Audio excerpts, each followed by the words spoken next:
Hi guys, it's Blackie for Shaman's Forge.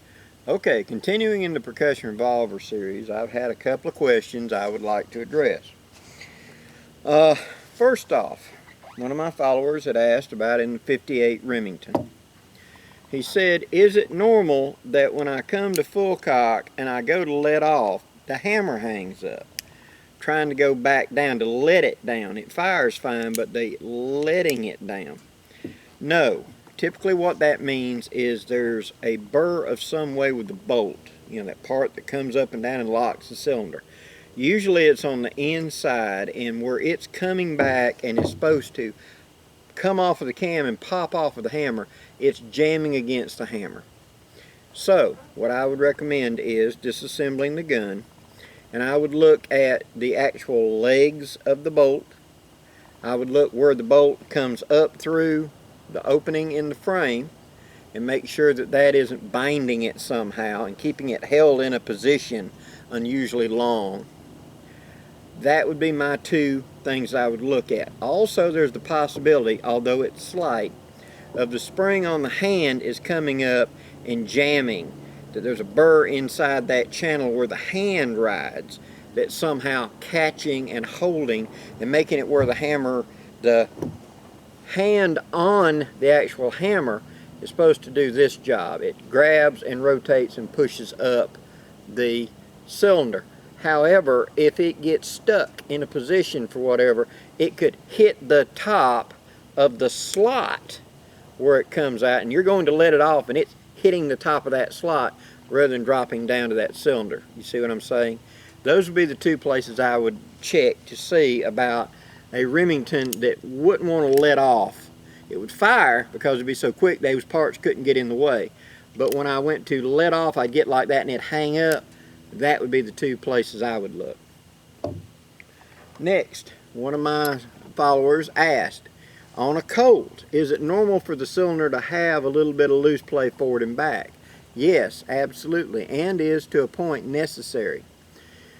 The Colt design works with the idea of a separate barrel frame being held in place by this wedge, and that there being a given amount of slack to allow the weapon to function and to foul and become dirty.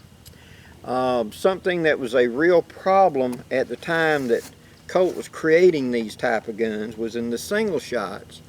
They would make up these paper cartridges and they had way overload in it, and it produced a whole lot of fouling. Well, fairly quickly in the course of a cavalry action with these big single shots, you'd shoot X number of times and it got where you just couldn't load it anymore because the fouling had built up so much that now the ball was oversized. And to compensate for this, they started using an undersized ball in the cartridge to give it more loads before it fouled out. And then you had to put water in it and scrub it out. Time consuming. So when Colt was going for a military type arm, and all the 51 right here is a scale down of what was going on in the Walkers and Dragoons of that time, was the idea of a gun that would have some built-in clearances and tolerances to aid in that.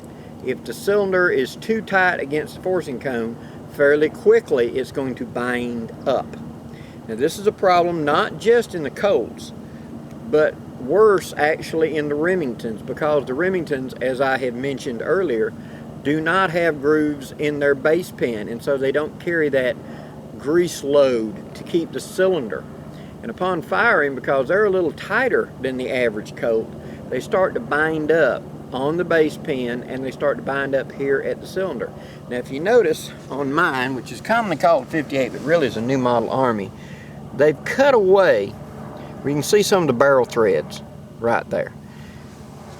That was an attempt to make the gun not foul up quite so fast, because what was happening was the cylinders, as they fired in combat, were getting coated out here on the face, and when it went to rotate up, it was binding, and that edge of that frame like there was acting like a squeegee or a scraper, and it built up and built up. After a while, it was so tight right there you couldn't hardly force it by.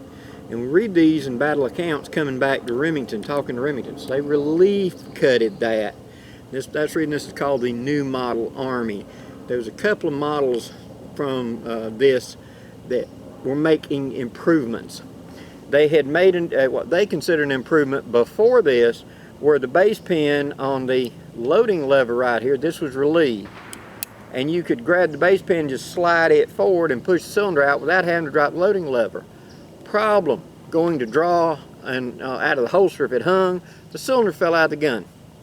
So they reverse engineered that and went back to this type that the back of the loading lever locks the base pin in place.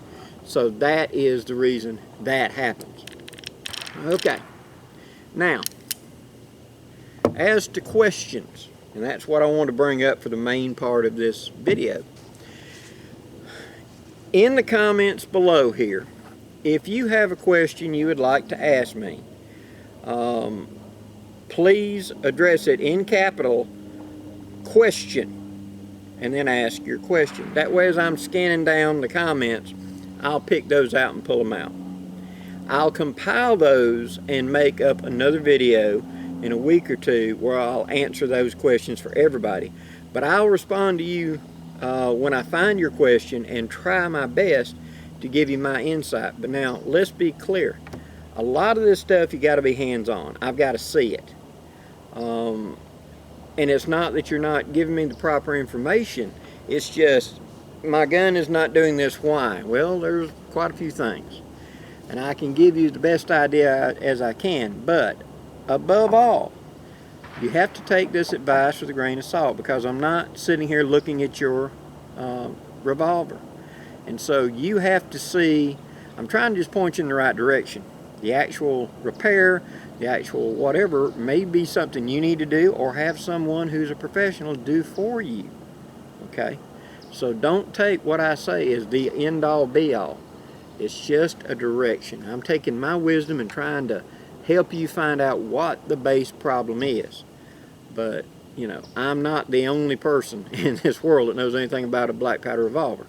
So look around, ask questions, and hopefully I can point you in the right direction, like I just spoke about these two guns, of clearances and things like that. Usually that's the main problem, is either something's bent, broke, or something bound up, usually. But just put questions in the comments in big cap, question, and then throw that, and I'll compile those. Okay, next on the Percussion Revolver series. One of the reasons that I've kind of backed off in the last couple of months is not that I don't have more to say about black powder revolvers. I do. I would like to do another shooting series where I bring out my chronograph and we sit and we work up loads and work up development and show how the guns perform with different powders and stuff like that. But YouTube frowns upon such stuff as that. And I don't want to get my channel demonetized. My channel is predominantly a woodscraft channel. And there are a lot of places right now that are gun channels, for whatever reason, are being demonetized. And I don't want that to happen to my channel. So it isn't that I'm giving up or I'm done. It's just the situation as it is. But along that line, I've been talking to somebody about something that's a possibility. And there's another startup video platform that's called Floatplane, I believe. And some of the big names have already moved over to it, but the object of the game is, as I understand it, and I may be wrong, guys, it's a $3 a month subscription to be able to look at it, but for a $5 a month you can download the videos. Now, I've got all of my videos backed up, exactly how I posted them originally, all 580 of them. So, if there's enough interest, if you think this would work or you'd be interested in it, let me know in the comments.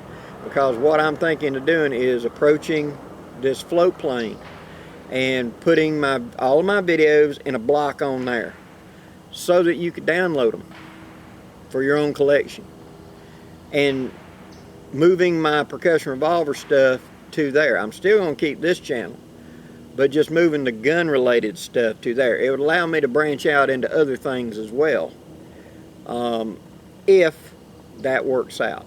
If you would be interested in that, please in the comments below say yes, interested in float plane. Okay? Nobody's interested, no sense in me going and doing all the work. Lastly, the percussion revolvers, I've been approached by several people wanting to do some shooting or wanting to do some get-together or whatever. I have been talking to somebody in Kentucky that has a woodscraft, bushcraft school there.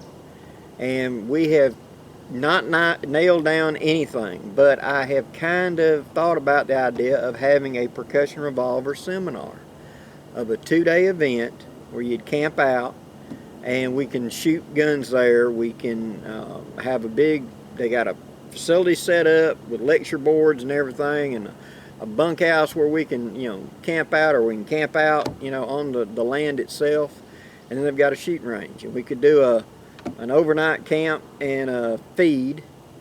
And my object of that would be, I would basically do all of my videos for you, again, live. I would take you through the percussion revolvers as I understand them, with like the Walker, the 51s, the 36 calibers, the 44 calibers, pocket guns. I would not have a Patterson. I've never had a Patterson. But I would tell you everything I know about that model, all the tips and tricks I learned about those models. And us being able to go down there at the range and shoot on chronographs, things that I've been talking about, how settling the powder with your knuckle increases velocity substantially. Be able to try out different loads. I've talked to Mark Hubbs in the past, and I've used his Johnson & Dow bullet. We could have a supply of them to try out and test performance. I could also get, for like the 36, a couple of those bullets and try it out for that.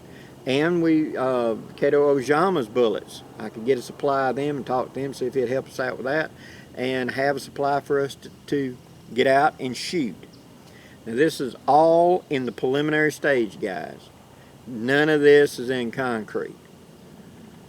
But where I'm coming from is when I look at my analytics on my channel, and I'm looking at playlist, my #1 playlist is the Percussion Revolver.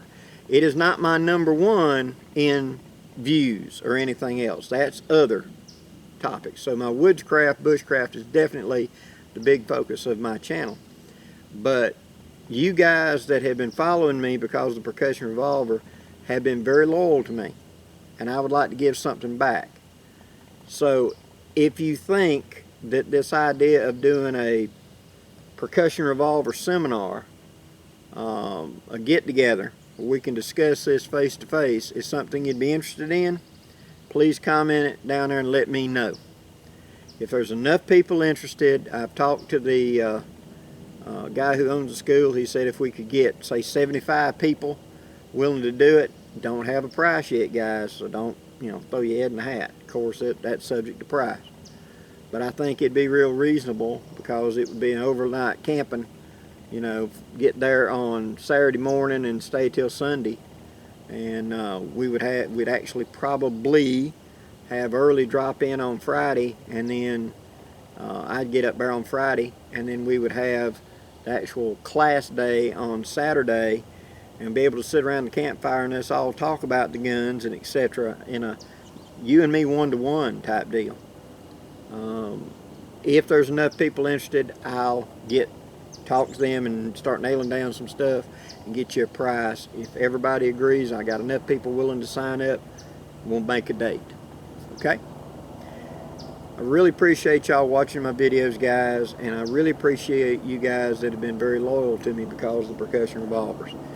These old antique designs are very near and dear to my heart, and I'm very happy to share what knowledge I have on it. Till next time, guys, I'm Blackie for Shaman's Forge, wishing you safe journeys. Have a great day, guys.